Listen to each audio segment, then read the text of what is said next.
Hello everybody, for today's Random Lighting Wednesday, we're going to be taking a look at these two F20T12 2-lamp kitchen unit fixtures.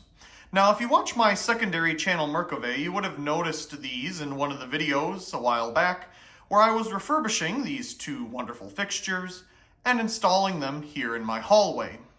So before we get to turning these on, we'll take a little bit of a history as to how they got here and what was here before when I got the house. So when I first got the house here, there were just some generic fixtures in the hallway, some single bulb, as everyone would say, like boob lights. They're nothing fancy. So I had to find something more unique, and I found these at a architectural salvage place back home in Wisconsin. And my parents were very generous to bring them out here. I, of course, last summer brought them back to their original operating selves and refurbished the outsides as well, repainting and fixing whatever may have been broken. So these two are called kitchen unit fixtures, as I may have already mentioned.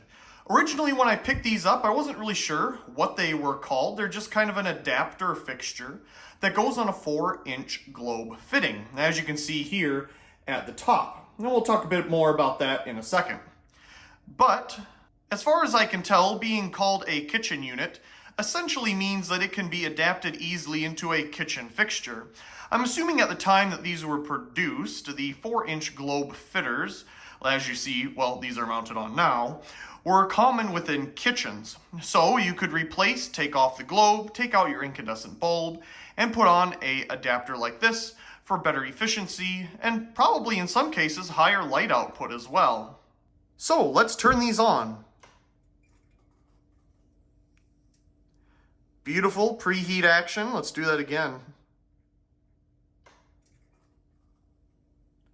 Love that. So back to how these mount to the ceiling here. As you can tell, they obviously are on the 4-inch globe fitter, and they have a little kind of cup that fits in there perfectly like a globe would. Now, of course, these fittings would have a medium base socket inside. So what these fixtures have is a literal plug, like you would plug in the outlet here, and you would screw in an adapter that would adapt the medium base socket into a regular household plug, plug this into that adapter, and install the unit. From what I've been informed, I don't believe this installation is UL certified because the plug is hidden. But as far as I can tell, they wanted you to install it this way, and I suppose they just worked around that by not saying that this is how it's supposed to be installed. You just get the hint. Could be wrong there, but there's some interesting history behind these kitchen unit adapters. Now these two here are the most common style. These are dual F20T12 fluorescent units. However, they came in a variety of different styles and sizes. I have a rare one here that we'll show you at the end of this video, but they also came in, I believe, F14T12, F15T12, and of course these F20T12s here, both in dual bulb and in triple. I think I've seen some that have triple bulbs on them. These just are double, and these are the most common. Now this fixture that is closest to us here is probably the most unique of the two. This one, as you can see, has glass end pieces on it that screw on to the end of the fixture on either side. They don't really do anything to place the light in a different direction. They literally are there for decoration and to obviously cover the ends of the fixture. This one, again, that is closest to us, has a single ballast for dual F20T12 fluorescent bulbs in preheat fashion, obviously. So if we take a closer look here, we can see our starter socket with our nice old black sockets. Love that. Of course, the other starter socket on the other side. The reason that they put the starters on opposite corners, as far as I've been able to tell through all the different fixtures I've seen, is so that you can put the cover on whatever way and it'll fit every time. You don't have to put the cover on a certain way. If you flip it around, the holes still match up. So that's the sockets. This one has the ballast mounted directly in the middle, which is important because we want it to be balanced. We don't want it to be heavier on one side or another, especially when it's mounted in one point like this.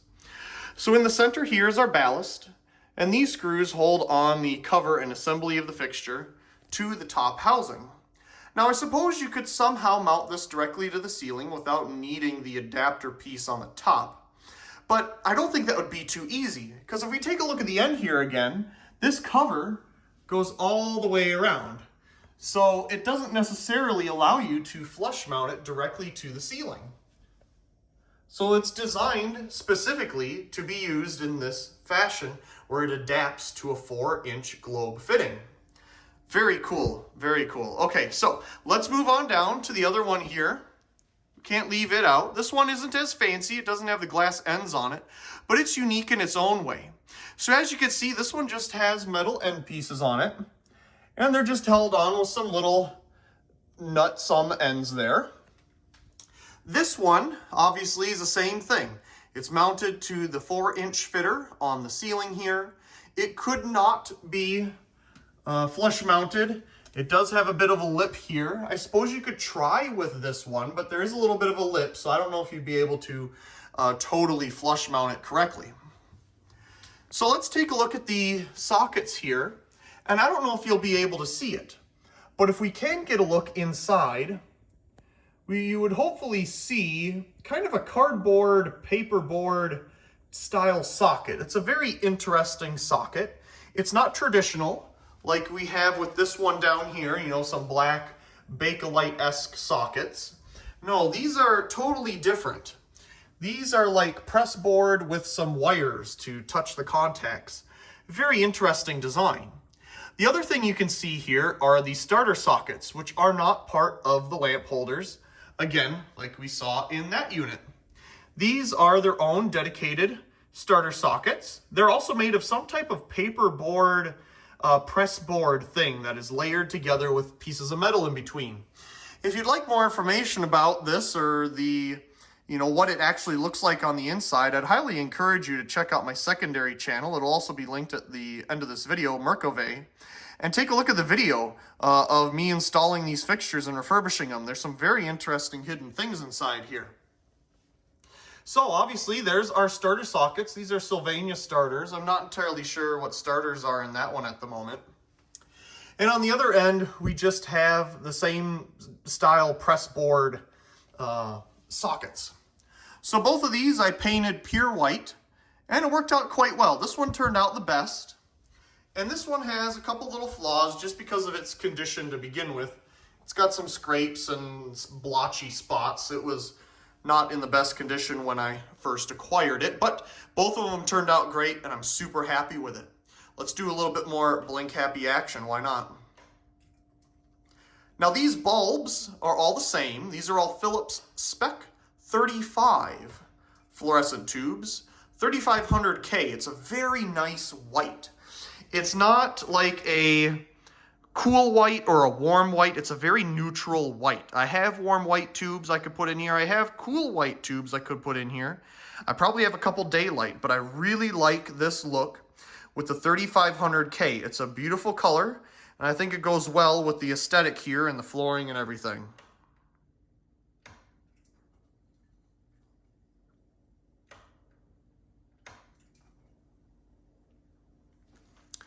I suppose one thing I forgot to mention when we were taking a look at this fixture is this one has separate ballasts. It doesn't have a single ballast that does both bulbs. We have two separate ballasts in here, and they're quite unique. I believe they were made in Wisconsin. That's pretty neat. But they are potted in their housings a little bit differently than normal. They're kind of set in a housing and then potted, and that's it. They didn't put a cover over it. It's very interesting design for the ballasts in this fixture. I forgot to mention that when talking about the fixture. Let's take a look at them turning on from this angle.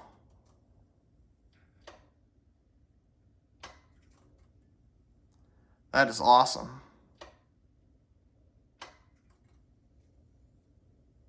Okay, so there is, let's get one wide angle, you know, why not? Let's get a wide angle of this. There we go. Love that blink happiness. One more time for these, then I'm going to show you something pretty cool. Awesome. Okay, so there's one more fixture I want to share. As we were talking about in the beginning of the video, these kitchen unit fixtures came in multiple different styles. However, the F20T12 was the most common. This one is a very unique 32-watt Circline kitchen unit fixture. It also mounts to a 4-inch globe fitting, same way. It has a socket inside and a plug, and it plugs right in. This has its original ballast. Well, they all have their original ballasts, but it's a really big one. Again, this can be found on, I believe it's here on the main channel actually. A video of this specific fixture I think is on the main channel here. And of course there's a video on my secondary channel installing this thing, but I do believe there's a video on my main channel showing this beautiful fixture off. If not, I will have one coming soon, but here it is. This is our 32-watt, oops, that's the wrong switch, Circline.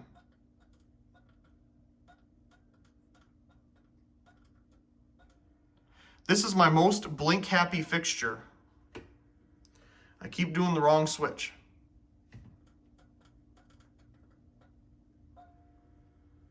Oh, I love the noise that starter makes.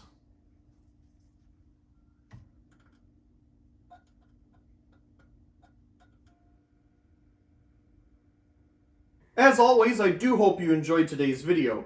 And if you did, be sure to give it a like down below and leave a comment. I do enjoy reading all of your comments. If you haven't already, be sure to subscribe to the channel for more great videos like this one. Also check out my secondary channel Merkove and subscribe over there for more behind the scenes and alternative content. Of course, check out the other videos here on this screen, and as always, thank you very much for watching.